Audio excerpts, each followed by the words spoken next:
The Everything Sequel podcast is brought to you by 2T Fitness and the Vegas Beer Guys. Mike and Tom are washing their mouths out with soap because the Everything Sequel podcast contains explicit language.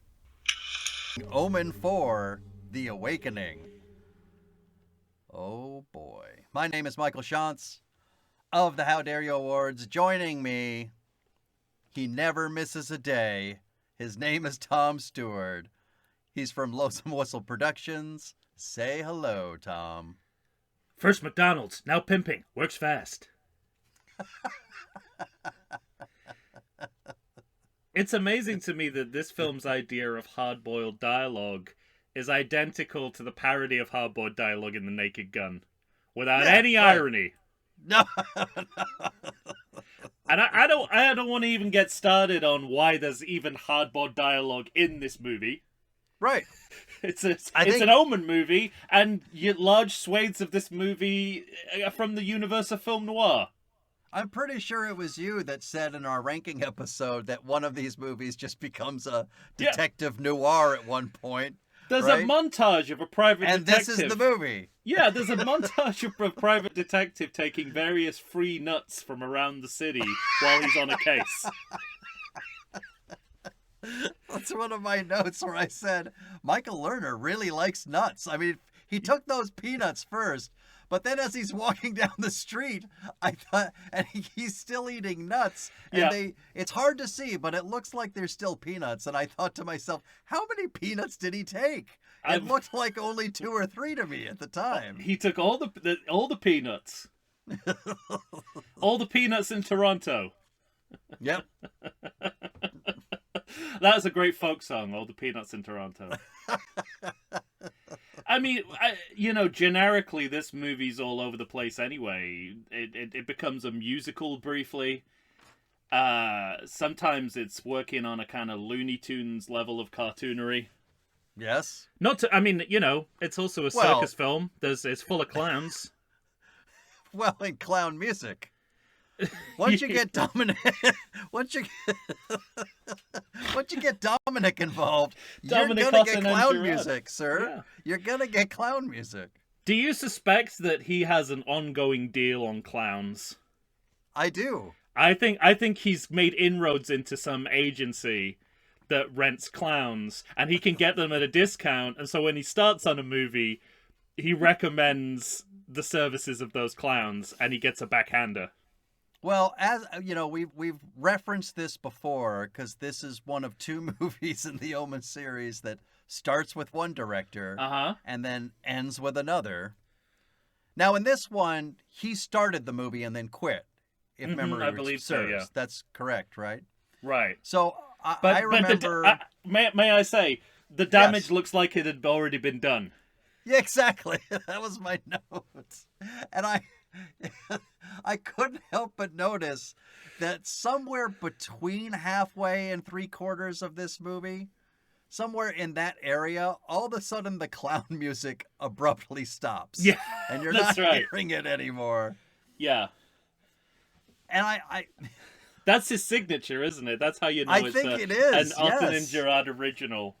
Because I'm trying to, I can't think of any of his filmography that I know beyond Halloween 5 and this. No. These are the only movies I know. In American cinema, it's really these 2. Okay. I think there's obviously European films that neither of us have not nor will ever see that you could go to if you wanted to learn more about him, but I'm good. Well, when you first see... yeah, exactly. I'm all right. But when you first see... Because they, unlike the other film, they credit both directors in this movie. And that's very uncommon when somebody just quits halfway through. That's a tacit admission that whoever was assigned the job of editing this crap together did over and above what they needed to do. And that's but that's my question for you, because one of my notes that I took, I thought, wait a second, if he started the filming and then what's the other guy's name? Montesi, Jorge Montesi, I think. Sure, He- sure. I'm He very finished- impressed. I'm very impressed if that name is wrong because it's so specific. If you invented that name, I gotta say you're an improv genius. I'm improving at the highest level. So I'm gonna say yes, that is the name. Okay, so if that guy comes in and finishes the job, and like you just said, the thing that I questioned was the editing process. Yeah. Because that means one of two things. Were they editing as they went along? Cause it had to be Gerard that had the clown music in there, and this guy, Montesi, just left it in there. But then you know he's got deniability in the same way he had it in Halloween 5 because he claimed that the composer, if there is such a job on Halloween 5, I don't know, added on those sound effects against his against his wishes. So it's happened twice. No, it's either how statistically impossible is it that could happen twice on two different movies? It makes me think he's just not owning up to the fact that he likes clown sound effects in his films. One American project and one Canadian project. Yeah, it's not, the odds are not good in his favor, are they? Really? Not at all. So it's funny because either there's a conspiracy against Austin Gerard to make his movies seem less realistic and more clown-like than they actually are, right. or he's doing it and then blaming other people for doing it. I know I think about that. I also imagine that most music is put in during the editing process. Mm-hmm. So I'd have to imagine that it was Montesi that had that job. But when you see both names up on the title, I imagine a room where they're both in the room, and Gerard keeps saying, perhaps more clown music. Well, but also think about what visually the editor has to work with, sound-wise. He's like, well, there's lots of clowns on screen. That's true. What am I going to accompany them with? Probably something that goes da da da da da da da. Something very akin to that. Well, I'll tell our audience what I just told you. I noticed in our ranking episode that you were speaking at one point because you had your family over for Christmas. Uh-huh, yes. And so we copped to that. That's when we were watching these movies, which was a while ago. We're deep into February and finally recording this episode. And it'd been so long, I just felt I had to rewatch this movie. It's interesting that this is the one you chose to rewatch. I know. And spend our hard-earned Patreon money on. $4 of our Patreon money. I'll pay for it out of my own pocket. You don't deserve that. No, that's what the money's for, Mike. It's only a write-off if we spend it on sequels. Right. All right. It counts as a business expense. Ladies and gentlemen, if you haven't guessed already, we're talking Omen IV: The Awakening, a TV Canadian movie made in 1991. Yeah. Tom, this movie has 17% on Rotten Tomatoes. Don't you need to reorder that a little bit? A TV Canadian movie? Shouldn't it be a Canadian TV movie? You're right. However, you're not wrong. I don't think you meant to say that. However, that's a better description of it than saying TV Canadian movie, because you really lead with the Canadian part, which is how this feels when you watch it. Right. You've uncovered a truth about this film. Well, in your mistake. I was gonna say that it's just a TV movie, when I remembered it's also Canadian. Mm-hmm. And then I think in one of our last episodes, I was laughing towards the end because I had turned the page of my notes and I looked down to where I normally put the box office notes, and I just wrote TV movie. I'd love it was just an empty box. Yeah. Or that you turn the box into a TV. to remind yourself. It's a picture of an old television set With a the Canadian rabbit ears. flag in the middle. Yeah, yeah. Let me ask you this: 17% on Rotten Tomatoes. I think it's better than that, but all of these, yeah. Listen. Okay. Just because for some reason, you think this is a good movie and I don't, doesn't mean I don't like a lot of things about it. Okay. And all these Rotten Tomato ratings are low. Or nonsense. Yeah. Yeah. So I think if it's proportional to the 46%, and then it's what, 26% or something like that for the final conflict, and then down to 17. I think that's right proportionally. Yeah, 25. But they should all be. They should all be higher. They should all be a lot higher. Yeah. Although, I was relative to each other, it's about right, I think. Mm-hmm. There was a portion I was, doing, I guess I'll call it deep background. And I was looking up stuff on the Omen IV, and I found this guy that had something to say about it. And he was kind of taking it to task. He said, "It's a cheap production without any sense of style or originality. I think you'd have to be a real connoisseur of crap to see anything in it. I tried, but didn't come up with much." Well, we're both connoisseurs of crap. That's what I mean. I think that was our second choice for title of the podcast. Right. I disagree. I think this film has both style and originality. Exactly. I don't think those are two of these films' problems. Right. I was going to say, I'm not sure what movie he's watching. No, I wouldn't call this a bland movie at all. Yeah, right. I think it makes choices that no one has ever made. Well, which is the definition of originality. Right. Here's one thing that made me laugh. I was looking through the cast. Uh-huh. And the not the title character, but Delia. Uh-huh. There's on the cast. It's because how old is she about when we finally get to her? It's like 10. Yeah, maybe? I don't want to think about it too hard because it'll make your brain hurt. It's already making my brain hurt. The timeline is already. That's the thing about it's this. Already it's already worse than I thought it was. Yeah, even before this movie starts. The timeline of this movie, because it really cracked me up. Because it says Delia at 1.5, 2, and 3. Mm-hmm. So they have 3 separate actors to span about 1.5 years.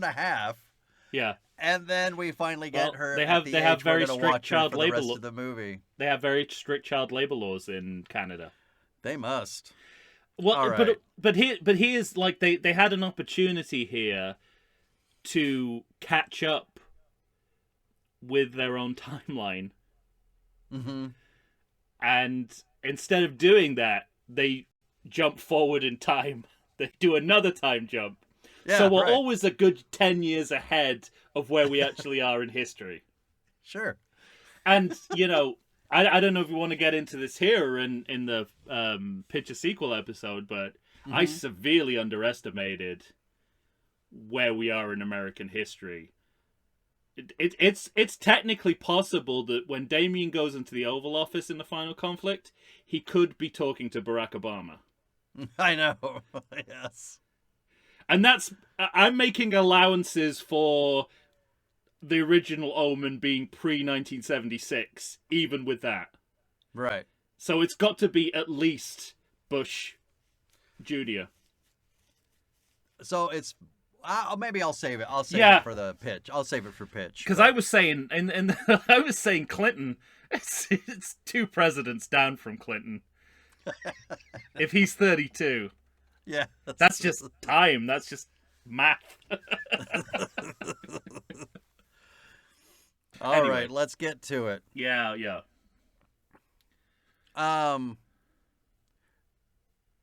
20th Century Fox logo. You took the words right out of my mouth. In complete silence. Yes, with no fanfare. Well, it's so funny because we were talking on the Omen 2 episode about how you only got part of the fanfare because by that time the studio had cut it down and Lucas insisted on having it put back in for Star Wars. Right. And here it's completely silent. So are they just kind of slowly whittling it down over the years until it just appears with nothing? Yeah, I don't know. With no audio accompaniment? I don't know. It's and this is 91. And then, of course, you get the company you've never heard of name that comes right off, which here is FNM Films. And the way that the F, N, and M are spaced on the screen looks like there are words missing. So I would call this an inauspicious start to the movie. Oh, man. I also made a note that says, music does matter. Music does matter. Yeah, somewhat whimsical musical choices, I would say, for the kind of movie. And you know what's funny about this movie? It's skipping ahead, but there are only 2 places that I remember where you see, or rather hear, the original score. And both times I think to myself, well, now this is what I want. Yeah, I know. It makes a huge difference. Yeah.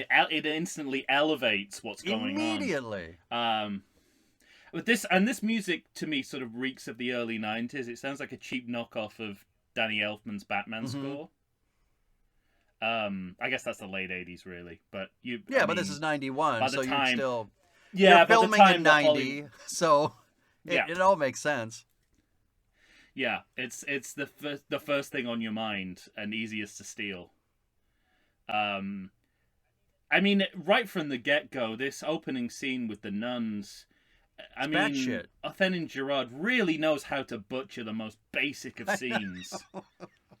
I've never seen stilted acting and dialogue like this before. Right. At one point, the choreography of these 2 actors is so awkward that it's like an accidental version of that moment in the Blues Brothers where the nun disappears back and the door closes. Yeah. And of course, when John Landis does it... One of my favorite all-time moments, by the way. He's doing it deliberately. Here, it's a complete accident. Yeah. Well, this is a one of the weakest parts of the movie because this movie raises more questions in its opening than answers questions that we have lingering from the previous films. Except this scene purports to be answering all our questions up front. Right. Yes. But all it's doing is telling us lies. Yeah, exactly. And mother at university and the father was an exchange student. And so I heard that and I immediately crossed this baby off my list of, okay, so this is not Damien's baby. Right, it's a spin-off. And the reason why we believe it is it comes from a nun. Yeah, exactly. Who I should in be the able Omen to verse, trust. We expect, especially in the Omen verse, right? Right. Our religious leaders are literally sacrosanct. And her job is also she's an information nun, right? Yeah. She's just there to give us information. Absolutely. So she's not doing either of her jobs in the screenplay. And this, and then until 8 minutes before the end of this film, we still believe that what this nun says is true. Is the truth, right. 8 minutes before the end, this lie is our truth. Continues. Is our truth. Yes. And then on top of that, I can't figure out, is it really ever explained to us if... Because as far as the nuns know, shouldn't this be true? If this exchange student and mother come with this child and say, this is our child we don't want, please help us, why would they know the real background? Well, they're making that up because, we've got to assume that they were making it up because they wanted to get this baby off their hands. So that's the thing, though. I mean, they give up the baby to the parents. The nun goes through this moment where in which she seems immediately relieved to get rid of the baby, then very Yeah. upset and crying over it, and then she gets into a huge fight with Mother Nun. Mm-hmm. Yeah, I mean, it's you're in a schlocky movie when there's nun slapping that early into the film, right? Nun slapping is what you save for your coup de grace. That's an No, album it's title. Not, Nun slapping. You don't put that up front. Nun slapping it's is basically a great album title. As soon as that nun gets slapped, it's like the elevated horror part of this franchise is over. Right. Yes. Yeah, it's working at cross purposes because it's telling us something that is a lie as if it is unambiguously the truth, and yet people are reacting like people character-wise as if it's a lie. Mm-hmm. But that makes no sense to us because as far as we know, this is the truth. Right. As far as we know, this is not a sequel to The Omen. This is a spin-off. This is a reboot. That's what we're being told. Yes. And why would we disbelieve it, especially from a nun? Right. And yet, that nun is acting weird Yes. for someone who's just passing off the baby of a university student. Yeah. So I guess that's supposed to be, where the doubt is and why we question it. But it doesn't work. I mean, again, it is so incompetently done. Everything in this scene is incompetently done. Everything. And I gotta say that when the parents, the adoptive parents are introduced, Mm-hmm. if you asked an AI application to create a Canadian made-for-television version of Damien's parents from The Omen, this is exactly what they would come up with. Yeah. I imagine that shot of Mom and Dad coming up the stairs, it felt like the first shot of the movie to me. Like the first day of filming. It felt like everybody didn't know If each you're other. going to judge every scene by that criteria, the filming lasted exactly one day. In a movie full of awkward moments, it felt like the most awkward. This whole thing is awkward. I literally think that Ethan Gerard doesn't know how to shoot in a small space. Yeah, right. Like a small indoor space, like he can't get his head around Mm-hmm. it. And that's why we get the weird door closing moment. Yeah, sure. It's like this is really this is really basic stuff, you know? I'm remembering Dr. Loomis putting a big chain net on Michael Myers and the awkwardness of that shot as well. Yeah. Quite. You know, the first thing I do every time I adopt a baby, I throw a party. Have a dinner party? I throw a little party.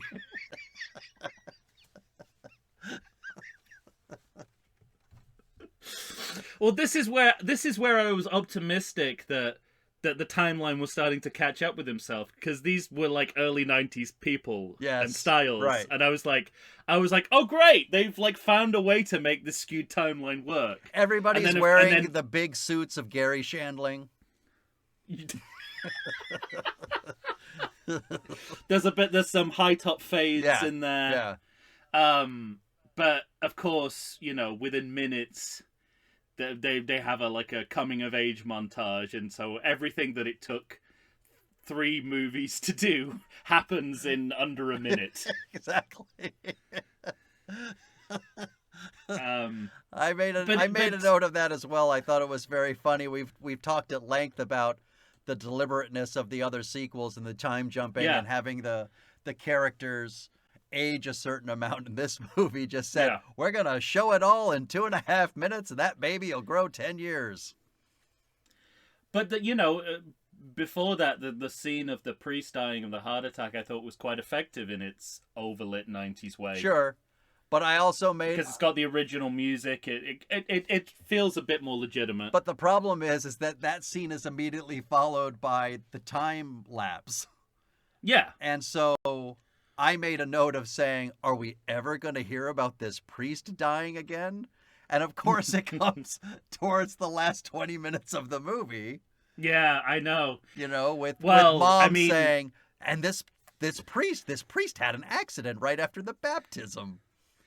I mean, talk about when we get there, we'll have to talk about, because I don't think there's a more egregious example of trying to do too much in too little time narratively, right, than the end of this film, or the beginning of it, or the middle. No, particularly the end. This movie has some time problems, though, Tom. It's the most egregious towards the end and here at the beginning, but it's throughout. And also at the same time, this movie is weighed down by having to be a remake of the original Omen, which at this point, yeah, right, that's all we know it to be, yes. Because there's no connection, there's no serial connection to the original 3 films at this point that we know of. We're just going through the same kind of machinations that we went through in the original film. The political ambitions of the father, right. You know, we see him rising through the ranks. I mean, that's all covered in the original Omen. And once we've kind of... It's interesting. It's almost like Othen and Gerard is like, I'll do one Omen thing, and then I'll do something that's just for myself. Because this is where, just after this, yes. we have our first clown. Yes. It's like a kids' party, I think. Correct. There's like a grotesque... But this was like such a grotesque clown. This was such an Othen and Gerard... Yeah, not like a happy clown. Well, it was such a moment from him, because that clown happens to look right down the barrel of the camera. Yeah. And that seems to be a very him thing. That's an Othen and Gerard thing. In fact, there's no more Othen and Gerard shot than a clown looking into the camera, is there? I mean, right tells you everything you need to know about his directorial style in one screen grab. Yeah. And also, I mean, I think we talked when we did Halloween 5 about how abusive he was towards Jamie Lloyd. Correct, yeah. And here I get the same sense that he has no understanding of how children should be treated, either on film or in the world. Yeah. So there's that. Good to see that he's stuck with that perspective. What Halloween 5 is... And the parents live down the road from Pet Sematary. Of course. And they live on that road, you know, the road from Pet Sematary with all the trucks coming by. Now I have that note where it seems like just stolen wholesale from that movie. Except I also thought, is he trying to tell us that Delia is just stupid? Because she could see... Oh, he hates Delia. She could see for miles where that truck is, and she just keeps walking towards the middle of the street. He never misses a chance to underline Delia. My watch. My watch doesn't know what Is your watch giving a shit again? Yep. My watch is thoroughly... Did it tell us to try again? It's thoroughly confused by Omen IV: The Awakening. I guess we've got to redo this episode because your watch is not happy with our work. And this, yeah, I mean, that's the first of many. We talked about this when we did Poltergeist 2, I think, or maybe even Poltergeist 3 as well. Mm-hmm. That when a franchise has run out of ideas, it seems to just steal a horror movie runs out of ideas. It just steals wholesale from Stephen King. Yes, right. And this movie it's got even mentions Carrie by name. Yeah, right. Carrie, Pet Sematary. There's a what do you call it? The Wind Through the Hair. What's that film? With The Wind Through the Hair. Drew Barrymore. Oh, Firestarter. Firestarter, yeah, there's one of those moments, and it's just so interesting that it's a weird moment. I mean, we'll get there. But... If you're kind of like lazy, if you've got very lazy, yeah, right. I guess the first thing that comes to mind is something you saw in a Stephen King film, and you just put that in. Don't worry though, I'm going to put clown music. It's going to be good. And again, you know, we've gone back to the well. Or the Weil, if you like, of the Rottweiler. Yeah. But that also, this kind of that whole thing leads to me to question Then and Gerard, because it appears as though that dog has an owner. And the next thing you know, well, I mean, they've just all I could taken the think dog. about was how that Rottweiler was unfairly maligned for an act of dog heroism. Yeah, right.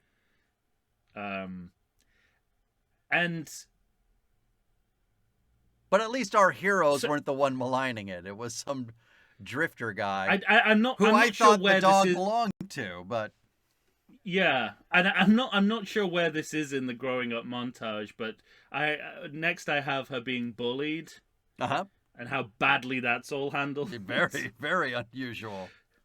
And I was like, I'm not sure whether to blame the kid actor for not laughing well enough, or for the directors for failing to capture it. And again, no, I'm maybe gonna blame the director.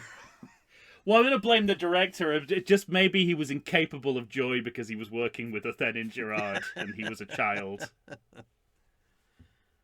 But also just like there's this kind of anti-female undertone of the way that they represent Delia. Mm-hmm. Delilah. I don't Delia. know. Delia? Okay. You just watched it. That's true. I haven't seen it for 3 months. Because basically what I see is that, like, and I don't know, maybe there's some satire in here, so maybe there's a comment in there, but what she actually does in response to that bully is just very proportional to what he did to her. Yeah, right. And so it seems like a real double standard that she's being blamed for it. And that's true. That's what happens. Women, like young females or girls, women, they get more of the blame for doing less of the thing. That's just how it works in our terrible society. Yes, right. But I don't think that's what the point... I think it's just about undermining her at every turn. No, I agree. Because this kind of keeps happening throughout the film. And every time she sort of reacts proportionally to something, well, she's told by her parents that she's overstepped her bounds. Right. And to me, that's just because she's a female, not because she actually has done those things. She acts proportionally the first time, but she's the instigator the second time. Mm-hmm. When she climbs up on the ladder. Do you really feel sorry for this kid, though? Oh, no, not at all. And I think that's like at some point we should see like again, basic drama, right? We should see a turn. Yeah, right. Where he becomes the person we feel sorry for, and that she feels like the instigator, but it never makes that turn. Right. And part of that is, again, it just comes down to the director, because the scene that precedes it, in which he's bullying her, he bullies her to such an effect that you think anything he gets at that point from her is justified. Right. And then on top of that, he's got an asshole father who's complaining to the parents and talking about suing and doing this and doing that. So he looks like a maniac as well. Yeah. When it's his son that was being the piece of shit to begin with. And so you're never going to be on their side. It's not especially for the early 90s, it's not a great message to young women, is it? No, right. Never stand up for yourself. Never, that's ever, how I took it. And then they're immediately into how she's menstruating at 8, and that's unholy and disgusting. And I'm just like, come on. Mm-hmm. Can we not demonize, like, feminine cycles like this? It's 1991. We should be, normalizing it, not making it seem... Well, and the thing that's weird about it is it's... unnatural. It's the doctor... What they do. It's the doctor that says, listen, it's uncommon, but it can happen. But it's the mom that's going, ew, what? Yeah. I know, yeah. So that's the part that makes it feel more insidious than it ever, actually is, of course. Absolutely. Well, and I think she's right about new age culture being a pile of stupid junk as well. So that doesn't help. Yes, I'm on her side there. This movie really... She's talking reason. Yeah, this movie really is on the side of the crystals in a way that I don't think the rest of the world is. But I guess let's come back and talk about yeah, that. 'Cause on the crystals and menstruating note, let's take a break.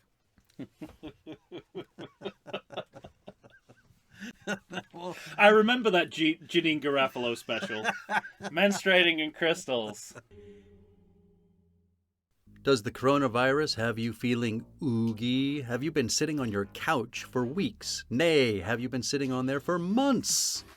Well, it's time for you to get back in shape. Check out 2AT Fitness. You can find them on Instagram. You can find them on Facebook. 2AT Fitness was started by Tina Bernard. She is ready and raring to go to help you get back into the shape you want to get into. They've got all kinds of classes. They've got outdoor in-person classes. They've got online classes if that's what you prefer. Ladies and gentlemen, it's time to get back in shape. You're going to find a variety of exercises. You're going to have strength training, cardio, weightlifting, even fun 5-minute burnouts that will push you to your limits. So get off the couch, get into shape. Go ahead and check out 2AT Fitness. Tina Bernard has got you for all your needs. I know her personally. She's fantastic. You're not going to meet a better person to help you become the new you. Check it out. And we're back, ladies and gentlemen. Tom and I are here discussing the last movie in the series so far, Omen IV: The Awakening. Tom, we might have to revisit this series because oh no, I just heard there might be a prequel coming. Oh my god. Well, there's been a reboot as well, so there's at least a couple of Patreon episodes in our future. Oh yeah, for sure. But a prequel? Yeah, only I just heard about it. Is it about Damien? Is it about the sperm that made Damien? Well, how do you do a prequel to The Omen? I'm not sure. Yeah. I haven't investigated further yet. I don't think they've thought it through. Because I've got crystals to talk about. Oh my god. Talk about a time capsule. I have this note. There's this great moment. So, essentially, all this nonsense happens. Now they have a dog. I wrote the first act is 17 minutes, and boy, is it jam-packed. It's just, that kid grows 10 years. There's, 4 people that have died. By the way, when the bully's dad dies, yes, he seems to be driving that car at about 15 miles per hour. Mm-hmm. I'm not sure that's fast enough to decapitate a man. There's nothing that the film telling you that happened is on screen. Yeah. Later on, we're told that there's a snow blizzard and there's no physical evidence of it where anyone goes. But for some reason, I have to tell you, because you know that I called this a good movie. Yeah, and I feel like we have to talk about that at some point as well. So I think I really, really delight in a lot of this movie's missteps. Yeah, well, I enjoy the missteps of this movie more than the missteps of other movies, more than I have in a long time. Because there's just so much nonsense in this movie. There really is, yeah. This whole, beeline of a story that lasts for about 15 minutes before they decide to kill off this portion of the story with the crystals fascinates me. I mean, we talked about it, we were kind of alluding to it earlier already, but I don't think the, movie theater or television watching public is as in tune with crystals as this movie seems to think we all will be. And yet there's something interesting at the core of this, because now it kind of changes what the confrontation is, right? It's not the devil versus Christ, it's religion versus New Age spiritualism. Yeah, right. Which I think is interesting. I don't know why there's so many clowns at this psychic fair. We're told it's a psychic fair. Why are the clowns there? And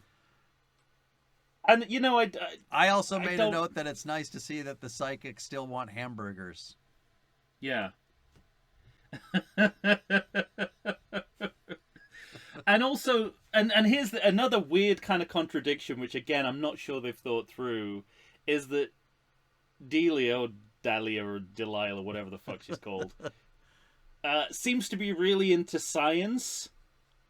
So she's like, and then that's like science versus faith, essentially, because you know the New Age, the crystals and New Age spiritualism is a kind of faith in something that's non-scientific, and now it's not she's the last bit science, of faith, but she also get. represents the devil, and she represents religion versus like non-denominational spiritualism. So there's a lot on Delia's shoulders conceptually here. That's right. And I don't think they've completely thought all this through. Well, clearly not. At the end, it's not even that she's the Antichrist, it's that she's going to be the new maid. Right. She's the new watcher, but we'll get there. Yeah, which is another sort of last minute. That's a last minute handicapping of the character. It really, they do it all the way through the movie, you know? We'll talk about that later on when she deals with the Jehovah's Witnesses. Yeah. And does absolutely nothing wrong in how she treats them. I mean, this is sort of like, I get the sense that the limits of their thought about this is like, okay, this kind of stuff is going on, right? These kind of psychic fairs are a thing. We've seen them like come to town. Can we do Omen things with this set piece?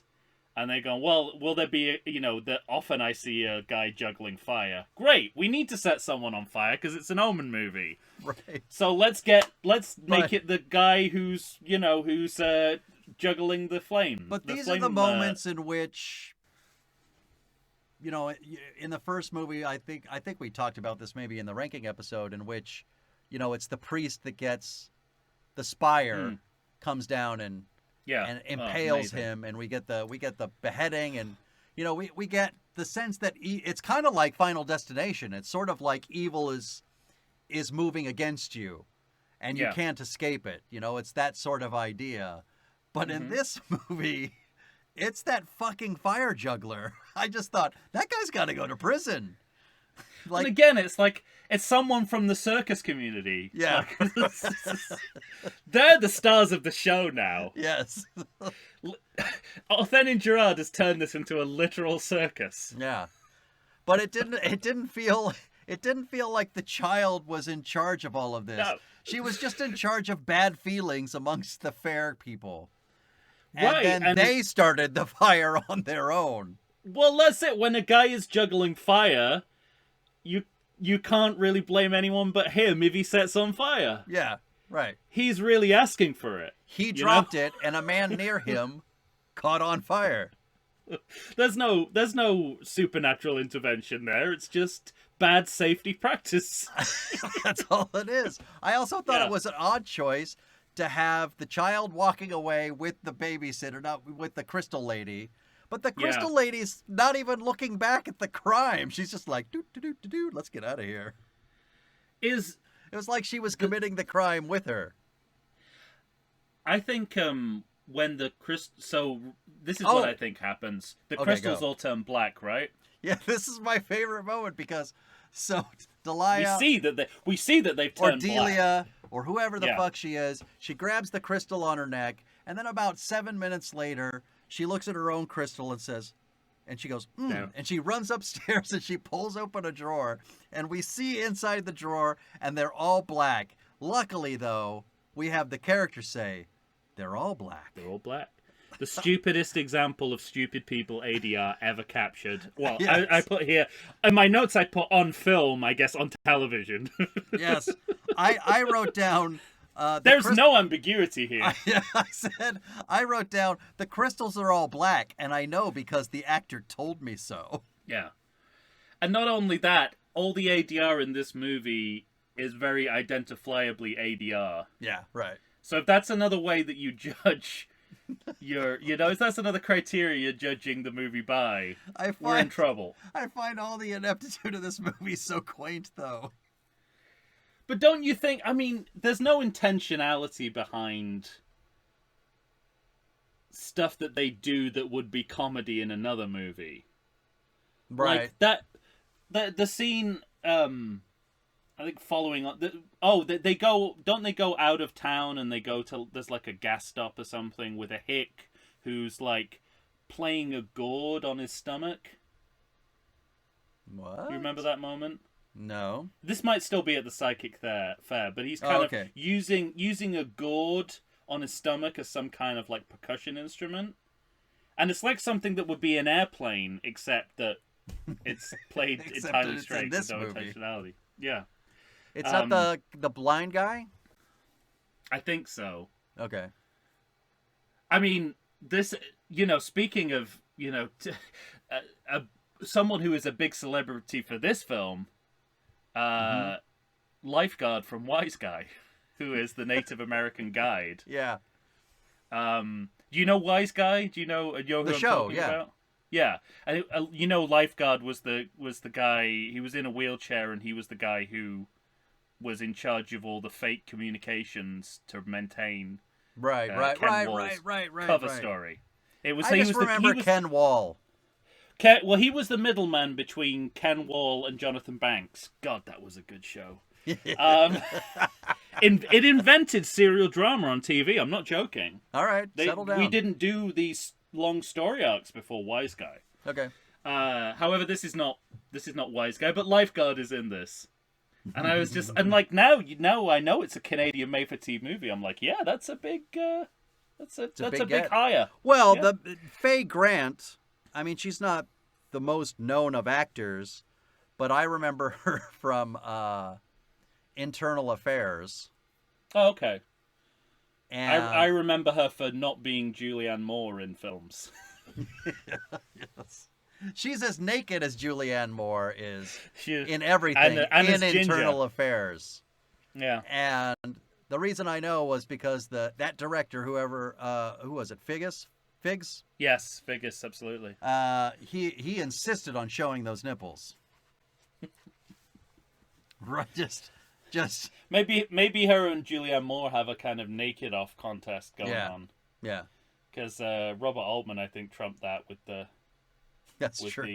waist down nudity of Shortcuts. Yeah. Speaking of other early 90s movies, this is playing like The Hand That Rocks the Cradle in reverse, where the babysitter's being set up by the kid. Yes. And it's pretty much the same year, isn't it? Like a year later or something, that Hand That Rocks the Cradle comes out. It might be 91. I'd have to look it up. I want to say 91. But so certainly this kind of storyline is in the air. So can we talk about her death, though? Sure. I mean, I love everything about it. Really? Well, what? I mean, isn't it feel a bit derivative of 92? Especially because the Rottweiler is involved. Yeah. Okay. Like it doesn't feel like they've done much to try and differentiate it from what happens in The Omen, but. I've told you I like all the ineptitude of this movie. I like the inexplicable 2.5 seconds of slow motion going up the stairs, followed by immediate regular motion. Oh, that's where I'm out, as you know. Going up the rest of the stairs. There seems to be some sort of wind blowing within the halls of it's the wind from Firestarter, as we previously discussed. And then there's, my favorite part doesn't come until later. So the dog jumps up on the babysitter or on the crystal lady, and she falls out the window, and she falls on the merry-go-round. Yeah. They can't show us that, so they have to show her fall behind the bushes. Is that because it was on TV? Most likely. There are some things in this movie where I thought we could have better horror film moments if it wasn't a made-for-TV movie. Interesting. The big I ones guess you've got to take that into account, right? I mean, if you can't, you can't. But of course, Mom, Karen York, she just faints right next to the merry-go-round as well. This is where I really noticed the dad's early 90s hair, which is kind of not quite a mullet, but it's also not given up on the idea of a mullet. It's right in this no man's land in between. Right. It's not a mullet, is what I'm saying. But you wouldn't call it a mullet. But, you know, this is the part of the movie I respond to most, because, you know, I buy into the fact that the father's the one who's skeptical of the satanic behavior, and in the first movie, and the mother believing it. I like that that switcheroo, that inversion, works dramatically very well for the movie, because it's, as I think we said in the ranking episode, it's closer to the reality of family life. Right, but it's also, it feels like a convenience of the script, because... May I just remind you, you called this a good film, so when you disagree with me about the things that I like with the film, it makes it sound like you like it less than me. So I really don't understand why... It doesn't matter if there's things I point out that are wrong with it, because I'm on board for all of it. That's true. I love how clueless the father is throughout this entire movie. This kid has killed 75 people, and he goes, she's just rambunctious. She's just being a kid a kid. But the core of that is truthful, unlike most of this movie. Sure.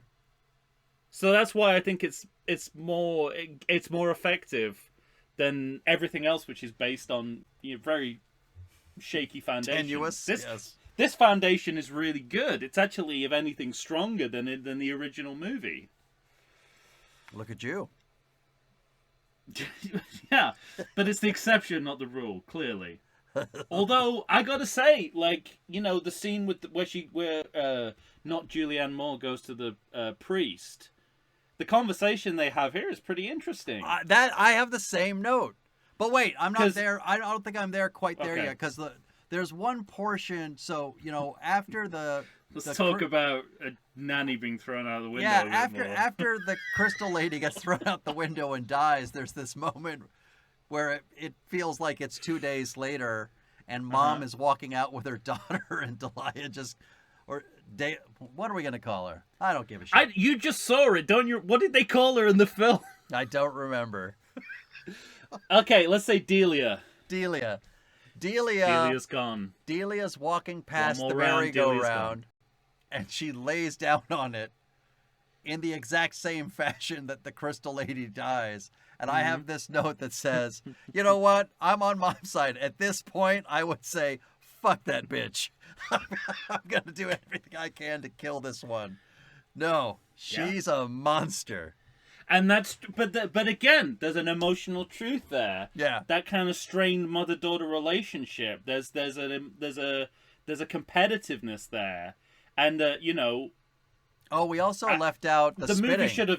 The movie should have put more into it, where the dad is sort of going, oh, you know how mothers and daughters are. There's always this... Like, that would have really saved it. But as it is, like, dramatically, the bones of it work. Yeah. There's a moment later in which there's a good moment between husband and wife a little bit later in the movie that I like a lot, that I wish was more at the core of the movie itself. Because that... Before she starts, like, stabbing doctors with X-Acto knives. And things. Going on her own detective work. But yes, the scene with the priest, like, what they're talking about essentially is the liberalization of the church. Yeah, it's really interesting conversation. Multi-faith culture. Yeah. And he's basically saying, like, you know, this is... They're paving the way for the devil to come in. Like, it's already happened. Like, the system of faith is broken down.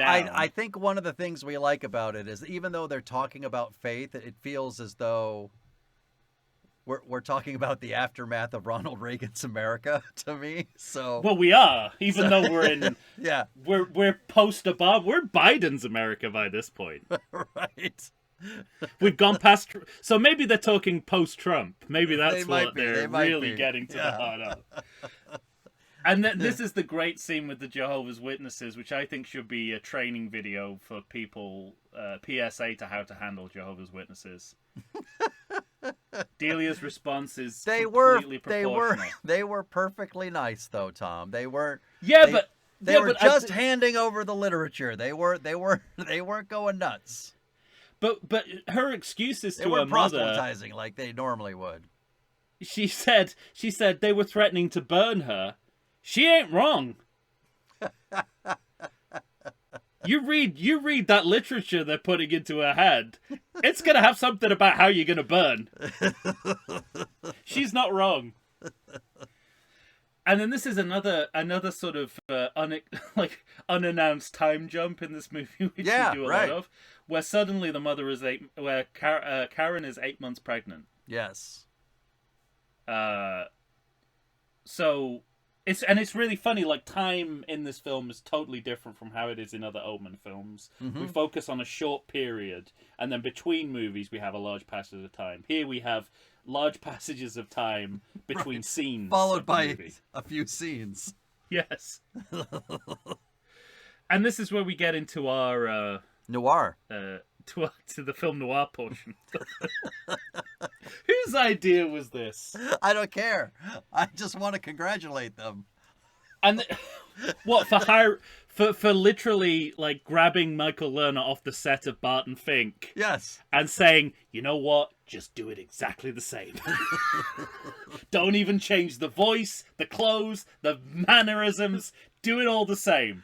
We can have it done before lunch. I was thinking more of Harlem Nights. I was like, sure, play that guy, but just you're not in charge. You're just you're not the gangster. You're just the gumshoe. This is probably the only point in the movie where I agree with that reviewer that you quoted.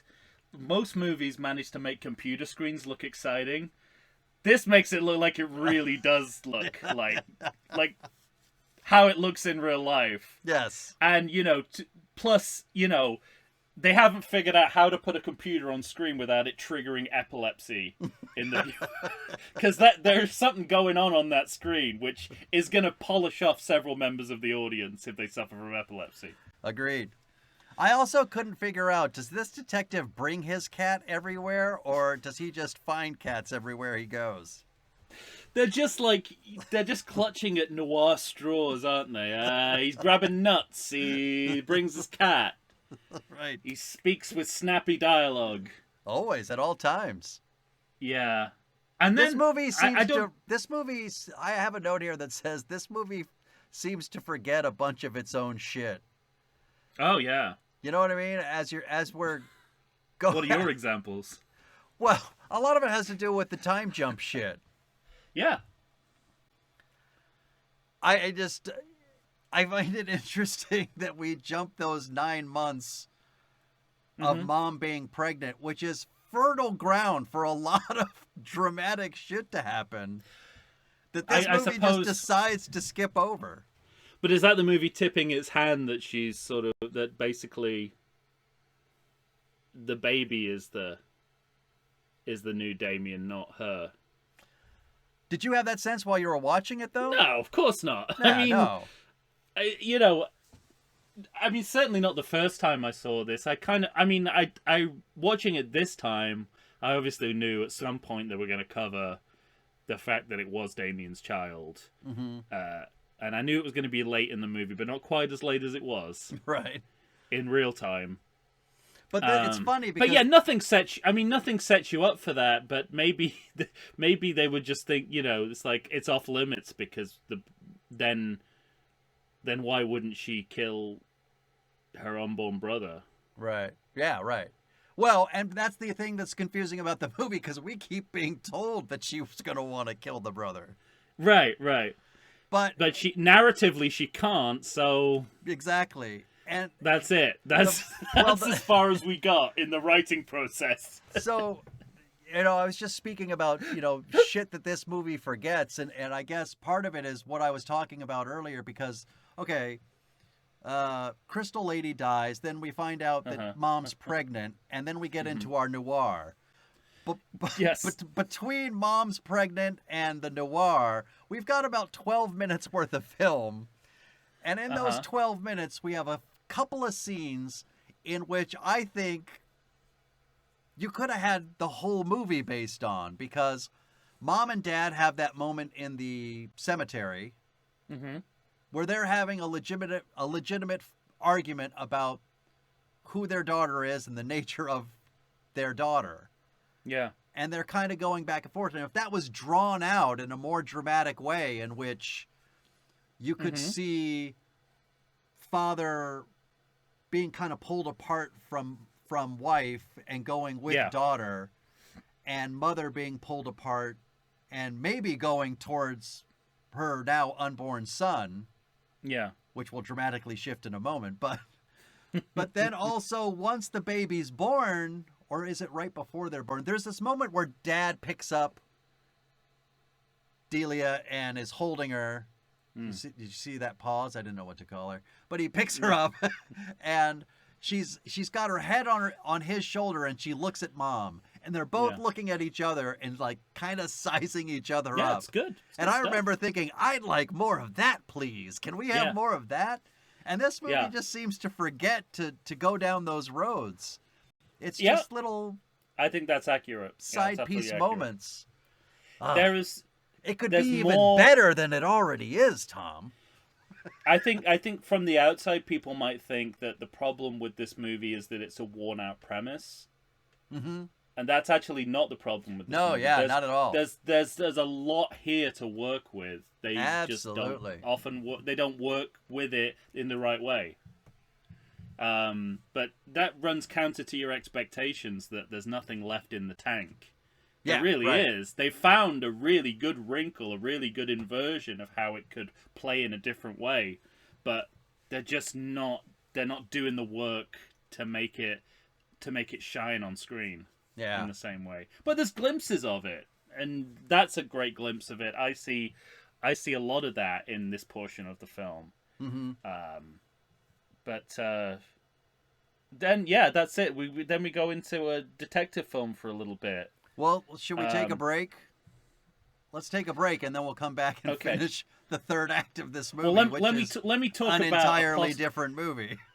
Before we go into the break. Yes. I want to ask you a question about something that happens that I think might have been a lead into a commercial break, so it's perfect to talk about now. Okay.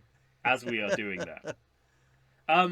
Did you notice this weird fade to black when the scene didn't need to change? It's in the middle of the detective noir montage.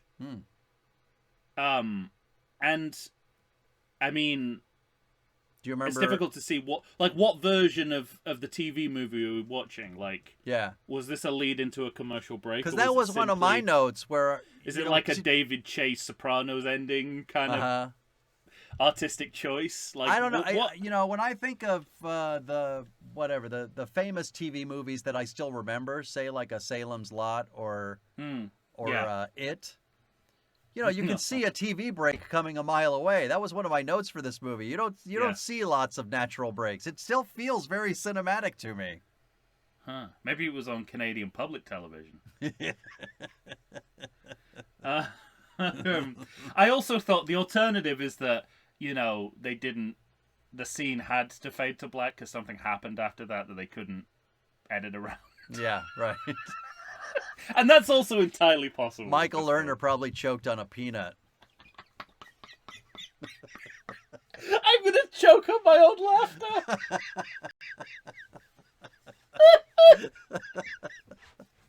Can you imagine if Michael Lerner died from choking on a peanut on the set of Omen IV: The Awakening? How could they work that into the eulogy? I don't...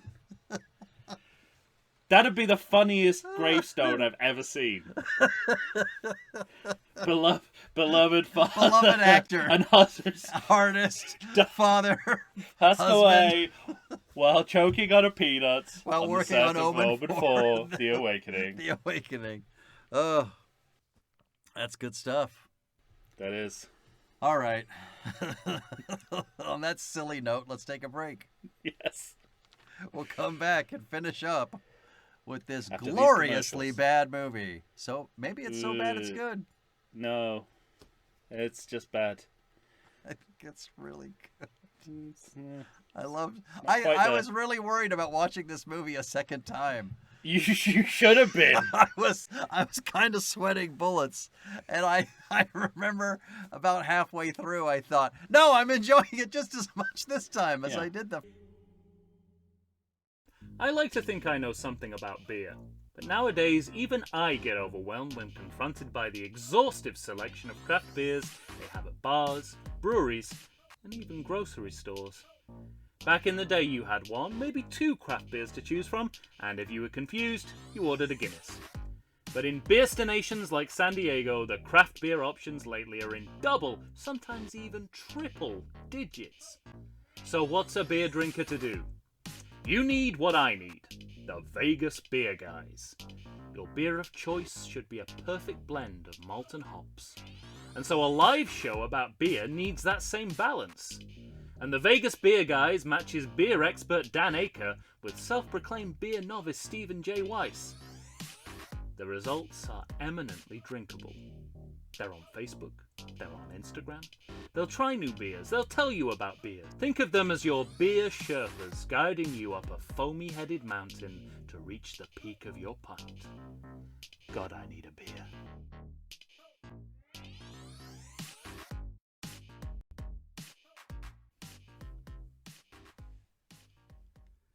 And we're back once again, ladies and gentlemen. Tom and I are here finishing up with Omen IV, The Awakening.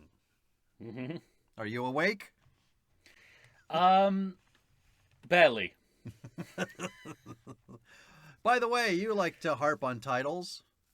Mm. What is this The Awakening of? No idea. Okay. Yeah, nothing. A New Evil Dawn? Nothing is awoken. I don't want to get into a whole, speaking of me harping on things, I don't want to get in a whole J.J. Abrams thing, but any kind of awakening as part of your titles, just not, yeah. Unless something is specifically waking. I suppose R2-D2 wakes up in that film. I'm still not sure why. It was time.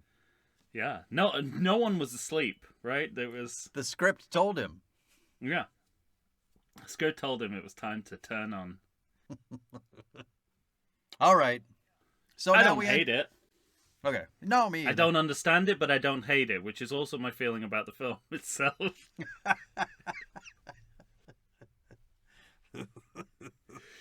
You definitely don't hate it. No, I don't.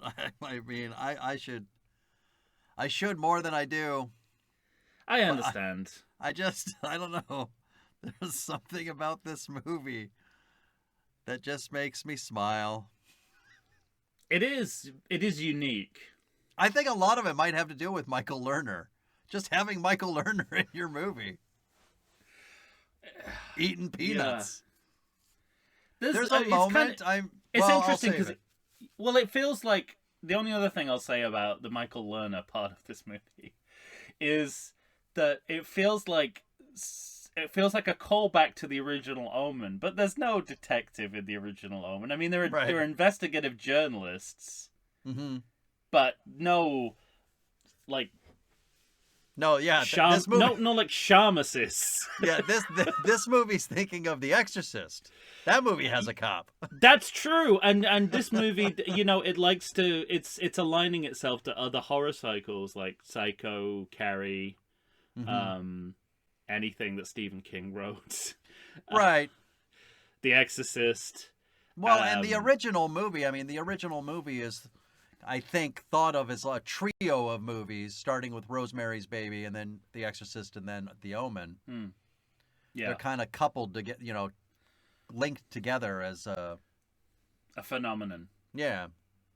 And we encountered this problem with Halloween 5 as well. Arthur and Gerard made a big deal of the specificity of Halloween as a horror franchise.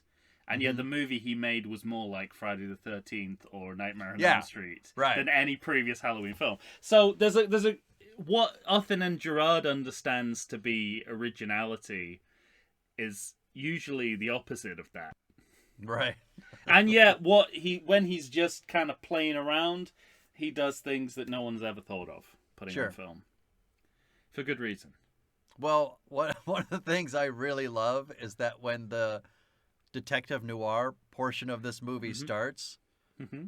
the movie wants you to know it because the music is Right. completely and totally a noir piece of standard music. Absolutely. And I love it. It is. It's like, tell you what it reminds me of, and this may have also come out at a similar time. You ever watch Duckman?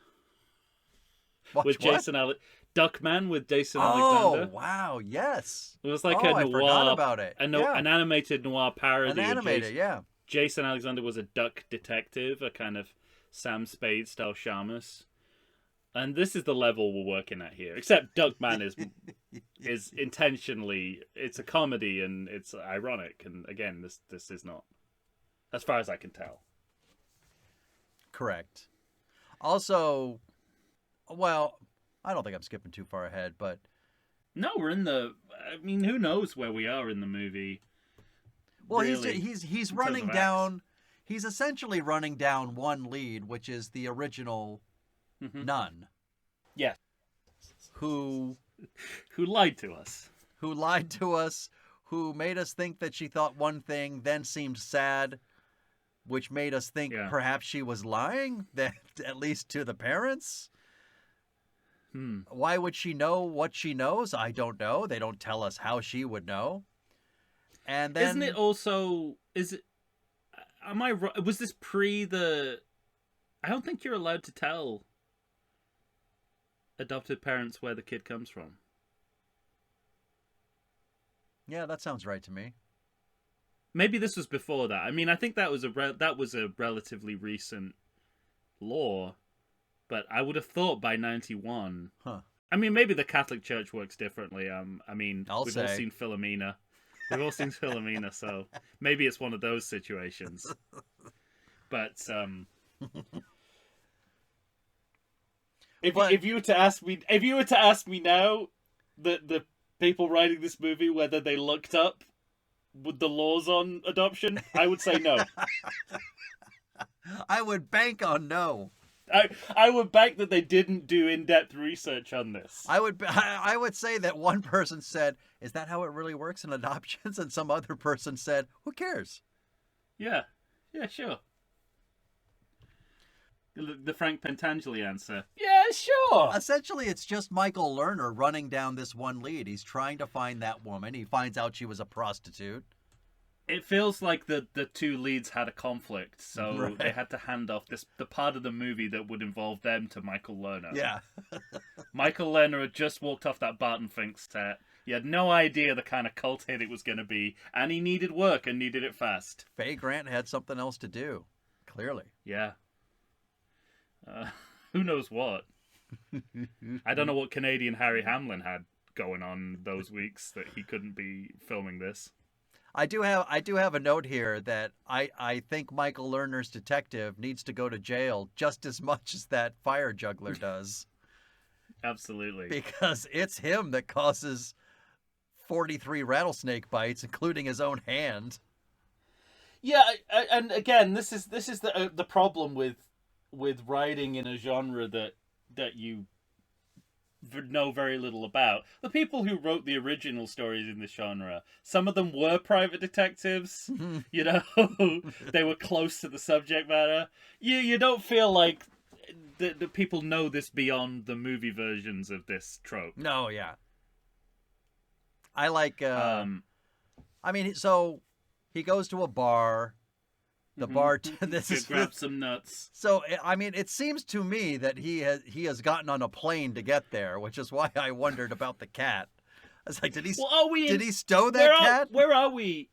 So the previous aren't we in North three films have Carolina? been Is that where we are? I think so. Oh, that's where he is now. Yeah. But where did he come from? Oh. I mean, is it? Yeah. I mean, we know it's Canada, but does the film know it's Canada?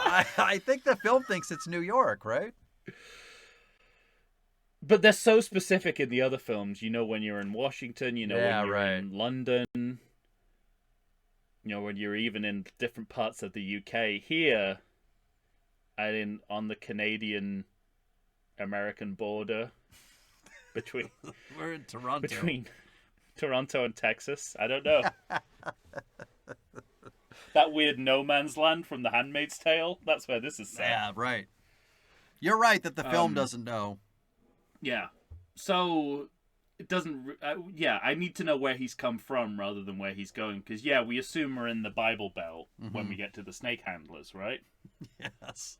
And also, I don't even want to go down this road because I've just thought that hit me like a migraine. This thought. How did the nuns get the baby from Kate Reynolds?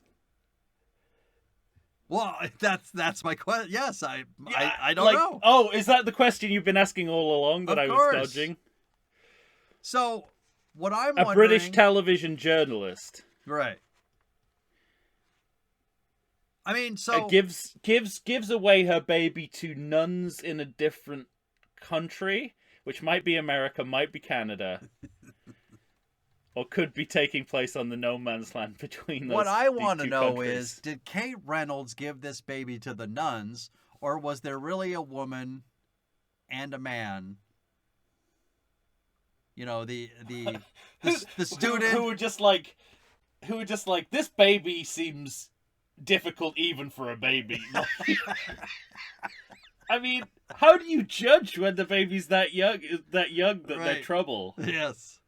They're just blobs that shit and puke and pee. Yeah, but this one also scratches cheeks. Well, not according to the dad. I mean, right. You know, he remembers that someone had athlete's foot and no, that was the doctor. Oh, that was the doctor. Yeah. Okay. Oh, yeah, we haven't talked about this doctor. Right. He's a fascinating character. In a way, I think the movie gets itself out of jail. This is our surprise guest villain. Well, right, because all the way through the movie you're like, this guy is creepy. Yeah. There's a lot of non-consensual kissing going on. There's kissing of cheeks, there's rubbing of shoulders, there's grabbing of hands. But and I'm talking in a doctor setting. No, but yeah, you know, exactly. And, at the hospital. And so he's always sort of saying, "Oh, you'll be fine." He's always being too calm when he needs to be right. Worried, and too worried when he needs to be calm.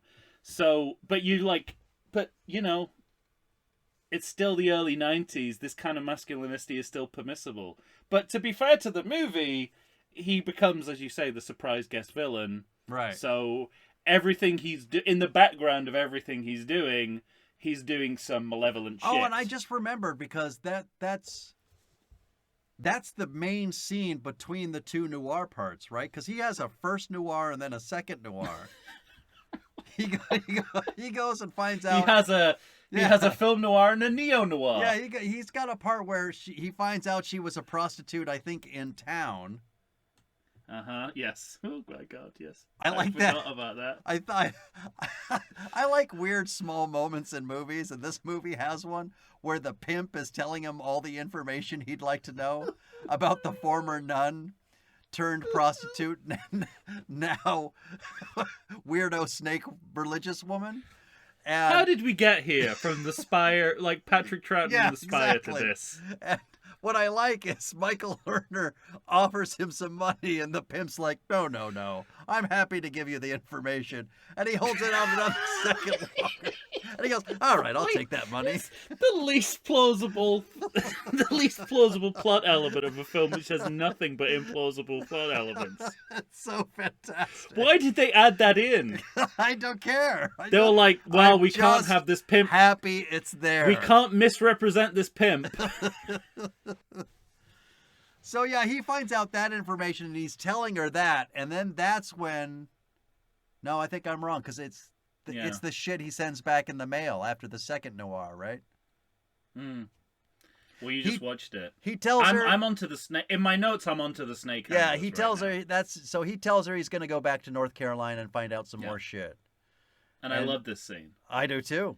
Unapologetically love this scene. That's my note as well. I said that cuckoo for Cocoa Puffs over this scene. I said it's legitimately frightening. Yeah, and I mean, we said this in the ranking episode, but it bears repeating.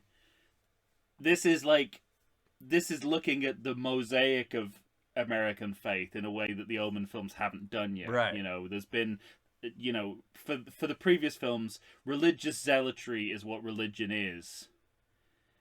Mm-hmm. Whereas here, religious zealotry is seen in a much more critical and scary light, which is more accurate to reality, Right. and is a great device for a horror movie. Yeah. And it's a bit of a course correction in terms of the representation of religion in a positive way, in a more open way. And you know what? I mean, they obviously spent all their effects money on that snakebite face. Not a terrible job. No. It's not as, you know, it's more underwhelming than they think, but that's Sure. everything Oh in yeah, this yeah, film. yeah. But It looks like you know, prosthetics. if you're going to spend your effects, but- you're going to spend your effects budget on something, why not? This is it's a creepy moment. You can also tell that It looks horrible. you can also tell it's a prosthetic leg Yeah. when they're showing the snake's actually biting a leg. But I don't care because it's a good looking leg. In the context of that scene, that adds to the macabre, I think. Yeah, I mean, think of, you know, the other movies. When you see snakes in a movie, you really hardly ever see like a snake clamp on to somebody's arm or leg, unless it's a comedy, unless it's CGI like an anaconda, unless it's nonsense. Snakes on a plane. Yeah, snakes on a plane. This is real. These are real snakes biting something, and I mean that hits me right in the solar in what plexus. looks like a location version of where they're supposed to be, like right. that community hall or whatever. Passing off as a church, It right? feels like suddenly this film has become a documentary. Yes. And Yes. it scares the fuck out of me. Totally. I have the same thought, yeah. And then suddenly Michael Lerner's, he's like responding to how real shit just got, because he's watching this ceremony and suddenly he's doing real acting. Mm-hmm.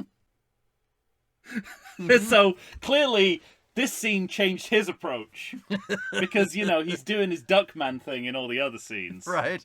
Because that's what the movie's given him to do. This is a little more gritty. Well, actually, I guess it's after this scene when he goes to her trailer, right? He's dodging pigeons. Mm-hmm. He goes back to his Duckman thing after this scene. Well, yeah. Yeah. He doesn't really have a and, choice, but... And he, you know, there's a snowed-in hotel, which has got some quality yokel extras in it. Oh, yeah. I mean, they must be non-actors, because you can't cast yokels like that. Right. I mean, that arrangement of facial and regular hair on people's bodies, I mean, that is just the real thing or nothing. You can't get that through central casting or whatever the Canadian version of that is. Agree.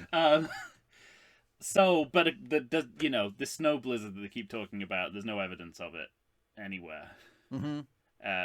Like when he walks out on the street, crucially, Yes. while this blizzard is supposedly happening, there's no snow on the Sans streets. snow.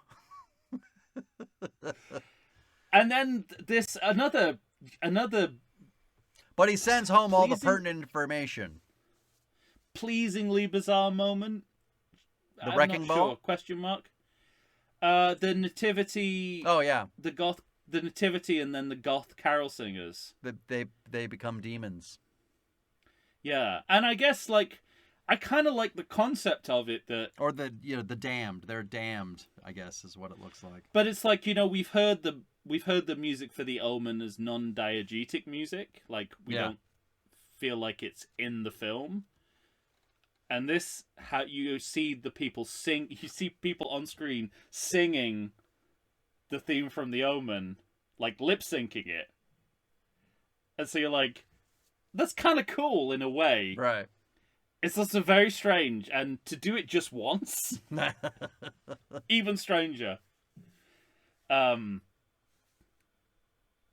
it's this is after that I have the there's the sort of the partial return of the papier-mâché baby, Except this time it really is like just in a nativity. Like they've had to scale it down so it's actual size model work. Mm-hmm. Because it's just the baby Jesus in a nativity scene. But remember the papier-mâché baby from Omen 3? Yeah. So it's like that, but scaled down, and what it actually is on screen. Right, right.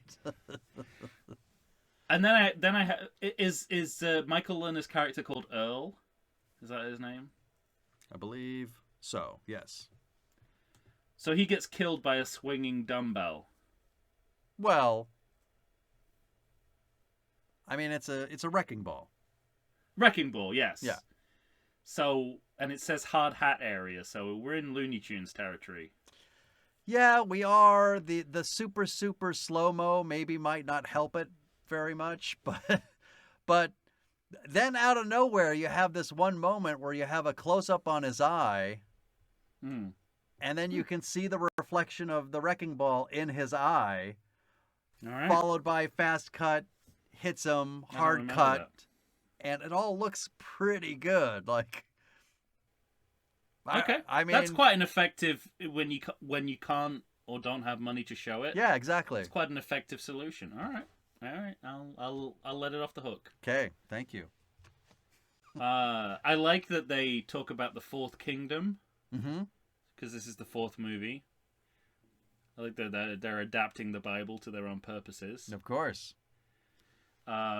It's like and that we finally, I mean, we're literally in the last throes of the movie, and we finally get the answers. Yeah. That I guess to questions we never asked, because this movie's gonna finally correct all the lies that it's told us since the beginning. It's even of the worse movie. than that. We weren't even aware that we were supposed to be asking questions. Right. But apparently, we should have been questioning this from minute one. Yeah. Yeah, with 8 minutes to go, we find out that this is a Damien movie still. Mm-hmm. After thinking the opposite. Why do you think they hide the ball from the audience for so long? Why do you think they feel the necessity to not let a little girl be the evil one and completely? Oh, I know. Completely Sexism. undo that inversion. Yeah, sexism. It's terrible. It is terrible. Oh, I agree. I think it's there's definitely a pattern in this movie of undercutting the young female. Yeah. The authority of the young female character, and that's the cherry on the cake. I also thought it was weird because it's the new baby is named Alexander, but the 666 moved away from the D's. The 666 is printed on the palm of his hand. Much easier to find than under the hair. I thought the same thing. They even tried to sort of half address this last minute reversion to the masculine devil. They said the Bible didn't mean to be sexist. It's like, yeah, but you're being sexist. Yeah, we're not talking about the Bible. We're talking about your choices. But then the weird part too is that she's having another conversation with the priest right before she attacks the doctor, and he makes a point of saying something to do with about gender, about mankind is humankind. That's where he says that the Bible didn't mean to be sexist. Yeah, it includes the female. So he's saying that the Antichrist could be female, and then the movie just says, "Man, we're not going to do that." Yeah, exactly. I mean, in under a minute, the amount of undiscussed plot information that's disseminated in this one scene. Well, we're introduced to a new character like 4 minutes ago, and it's a new nurse. Yeah, but all the stuff about the twin being removed and then reimplanted. Yeah, right. We've not heard about this before. No. Plus, it's a complete character 360 for not Julianne Moore to suddenly be okay with torturing and murdering another human being. Mm-hmm. She's had no violent inclinations in the movies as we've seen her so far. Yeah, I mean, it's a means to an end. I understand, right, yeah. But there should be some. They should establish this in some way that she at least has a. At least she's on the edge of this. I think the one thing violence. they do well is kind of string out her evolution from Do they really? the happiest mom that ever was happy as a happy mom to weird. Oh, why? No friends. Strange. What about this? What about this? And this? And she does this. And what's going on? And get away from my baby. And you know what? That's it. I'm going to shoot you both. I mean, it's, there's a... She's never contemplated violence before. No. And then she's suddenly okay with torture and murder, which, for someone who is essentially non-violent, is quite a shift. Well, when you figure out, Tom, that you're dealing with the devil, you gotta take business into your own hands in a big way. And, I'm happy to see that guy get his just desserts. Right. You stick as many X-Acto knives as you want in that guy, as far as I'm concerned. But I don't really buy it from her, even at that point. Okay. But that's not the point. The point is, we gotta literally squeeze the information out of him like a sponge. We gotta squeeze that sponge dry for information. The movie is because so you've got to dense with information at this point. Because there's so much to cover. Yeah, I mean it is. I mean, it's like turning on a faucet. I was just gonna say the same thing. We literally have to turn on the knowledge faucet and put your mouth under it and try to swallow as much information as we can. And, we said this before in the ranking episode, but this is the plot twist that this actually is a sequel to The Omen.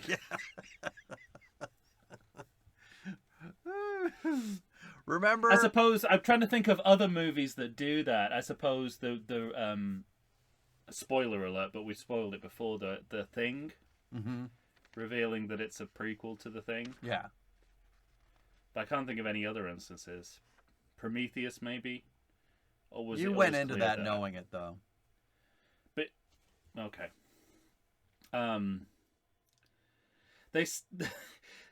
They saved just enough plasticine from the snake bite face to be able to make the baby hand with the devil's mark.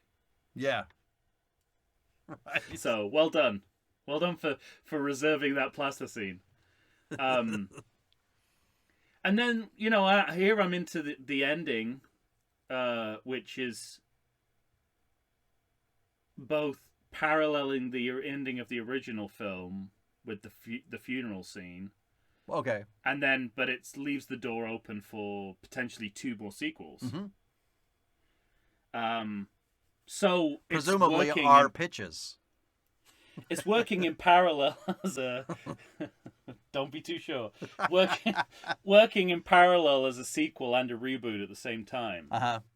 Which is weird because this film has a reboot. Did you notice that the pathway which I've seen and plays out much like this film. Yeah. Did you notice that the pathway that Dad is walking the 2 kids down on or away from camera on at the funeral is like another inverted cross? Oh, is it really? Yeah. Okay. Nice touch. Yeah, but one of the moments I was going to tell you about that could have been a really good true horror moment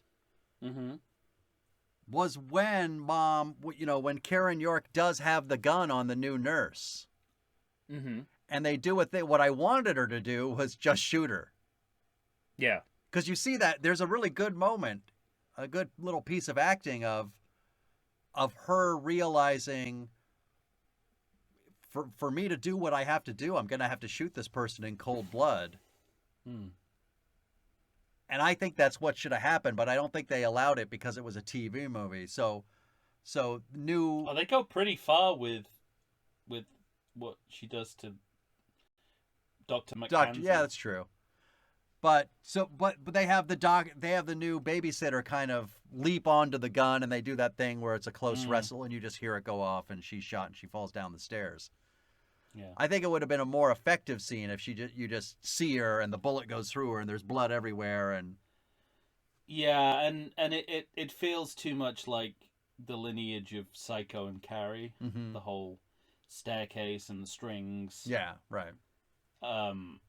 I think that's what it sees itself as the successor to, rather than the Omen itself. Mm-hmm. But then I think that is Othello Gerard's sort of problem. He thinks he's making something that is. Well, I doubt Omen he was specific, around but- by then. Oh, but that's true. You don't think he got that far into filming? Unless they started at the beginning, or, at the beginning started at the end. Well, I wouldn't put it past him. That's all I have. Those are all my film notes.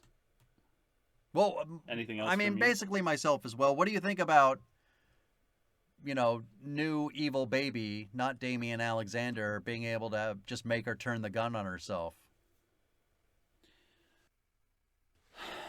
It's, Feels a little anticlimactic to me, I must admit. yeah, a bit anticlimactic, and as you said, it undermines the point of the film. Mm-hmm. But then we only knew what the point. This is the point of the film. We just didn't know it until 8 minutes ago. Right. So can you hold it against a film for doing what the film is about? Right. The only thing is they haven't let us in on the secret of what it's about. Yes. We're not privy to that knowledge.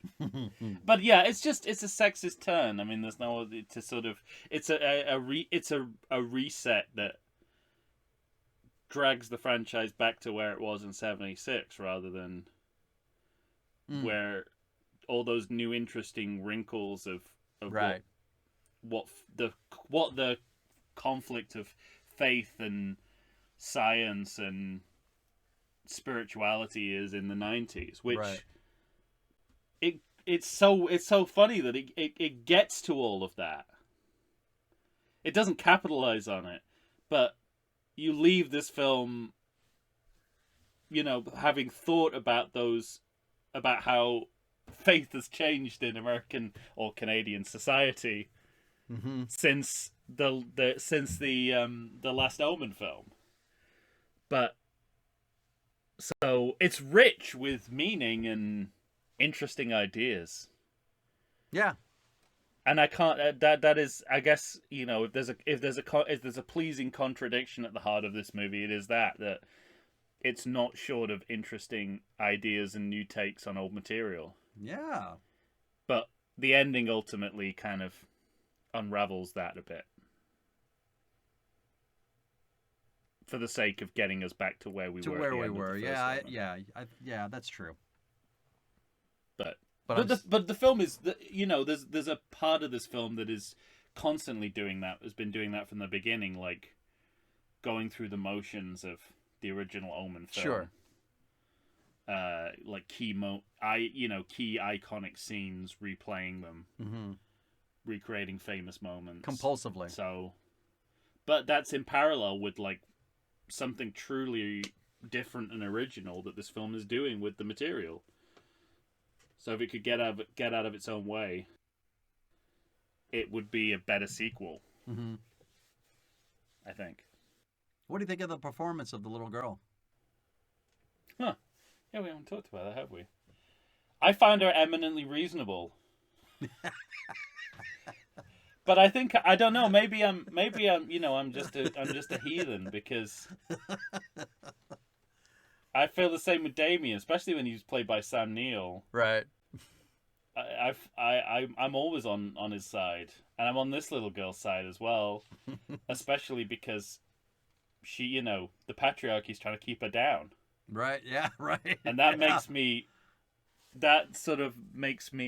You go, girl. yeah, it makes me want to. I'm in her corner for all of this, and nothing that any of the adults are saying is making any sense to me, and everything she says makes total sense. So I don't really care that she's, a Satan worshipper. She's the only one in the movie speaking sense. Those Jehovah's Witnesses were trying to burn her. We'll put that up. We'll put that in quotes. For the trial. She's not wrong. For the trial.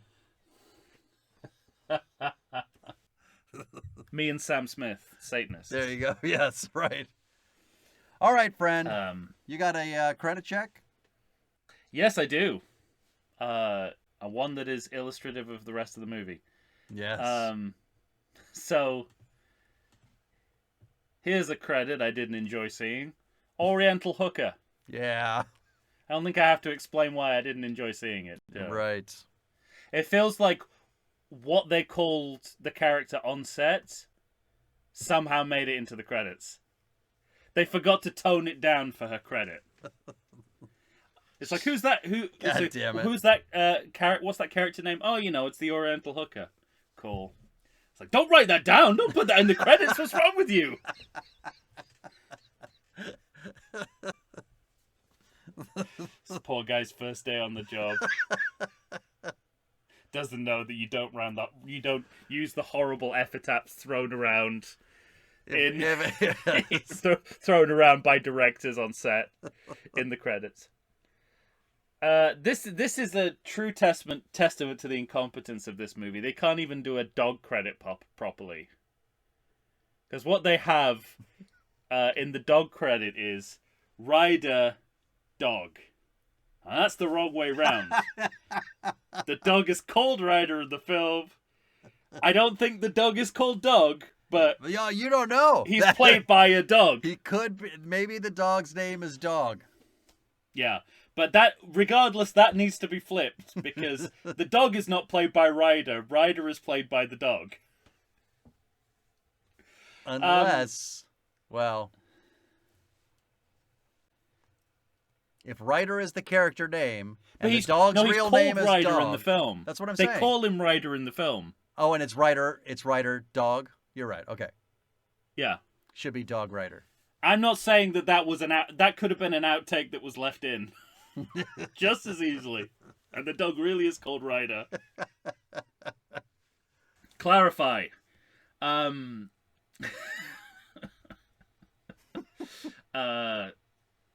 Yeah, I mean, some of the clown music is featured prominently in the credits. Yeah. So, I can't believe that Gerard is not somehow responsible for that. Oh, we forgot to mention, by the way, that Michael Lerner employs some clowns for subterfuge. Right, at the yes. at the nunnery. Exactly. It's amazing. I love that the clown looks at him through the window and gives him a little wink and a thumbs up, and we'll keep the time going. He gives him a thumbs up. Thanks, clowns. And you know how that discussion went down on the set, right?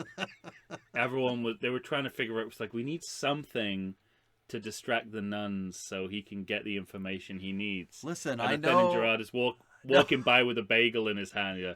How about these clowns that I hired? See, I think it's they're on a retainer, I think it's the other way. I think he'd already been fired or quit or left, and somebody was like, "Listen, you're gonna call me crazy. I know that Gerard is long gone, but we do still have his clowns on budget. Yeah, like we can bring clowns back. We've already paid them. Yeah." I love the idea of just like the new director having to point over to the corner where there's just like a guy on a tricycle and someone else like throwing a bucket of what it was, tinsel, glitter. And it's like, there's the solution to our problems, everyone. Yeah, great. No final scare sting this time. No, yeah. In fact, there's no like ominous music at all in these credits. It ends like a daytime soap opera. Mm-hmm. The music sounds like it's the outro for a daytime soap opera, which I guess it is closer to in essence than a film. Smile when you say that, asshole. What do you mean? I am smiling. It's a perfectly lovely film. I don't know about that. I don't think anyone thinks it's a perfectly lovely film. Of nonsense. Yeah, it is. It's, I mean, I wonder... So here's another thought, and I do want to throw this in. Mm-hmm. Is the clown shit supposed to be Athènes Gerard emulating Fellini? Because he's the only other director I can think of who has as many clowns in his films as this signature. Guy. Yeah, he's just like he thinks this is the way to elevate this to the level of art cinema by having clowns kind of in the background of every shot. It's like, I tell you what it's like. It's like, you ever seen Honeymoon in Vegas? Mm-hmm. Like at the background of every scene, there's an Elvis impersonator Right. of some kind. That's what it's like with clowns in this film. There's a clown around every corner. You can't get rid of them. Mm. All right, is that it? That's it for the credit check, yeah. Fantastic. Well, ladies and gentlemen. I didn't mention Canadian casting because by this point... Oh, we know. That was where I first found out this was Canadian, even though I knew in my heart that it was. I like your description. I knew it was a Canadian film based on the dad's haircut. It's so funny. My boss at work is Canadian, and he'd put a holiday on the work calendar that didn't exist, like a public holiday. It didn't exist. So we were speculating whether this was some traditional Canadian holiday that nobody else celebrated. Is that a free? To which he replied, just take "Yes, just take your free day off, man." No. I mean, we didn't get it. Oh, fuck. By that point, it had been nixed, so we could make fun of him. And he replied by saying, "Yeah, it's our annual Oot and a Boot Day."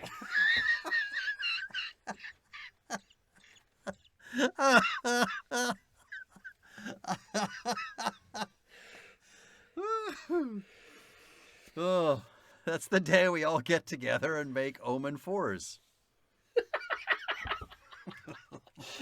That would be hilarious if it said like public holiday, The Awakening. All right, ladies and gentlemen, at least one of us is thoroughly delighted by this film. I'm delighted to be talking about it, Yeah, and I'm the other delighted one, by I think, aspects of the film. likes plenty of this movie. You're going to Yeah. have to tell us, how alone are we? So find us on Facebook, Instagram, or Twitter. Send us an email. Well, judging by that guy you quoted, pretty us, alone, send us an email solitary. to everythingsequel@gmail.com. For Tom Stewart of Lonesome Whistle Productions, Michael Schatz here of the How Dare You Awards. When you hear us next, we're going to try to make this series live on. We're pitching sequels. Say goodbye, Tom. Drop your drawers for Capitol Hill. Like any good Canadian citizen. With a line like that, you don't really need the nudity to back it up. Right. Except tits.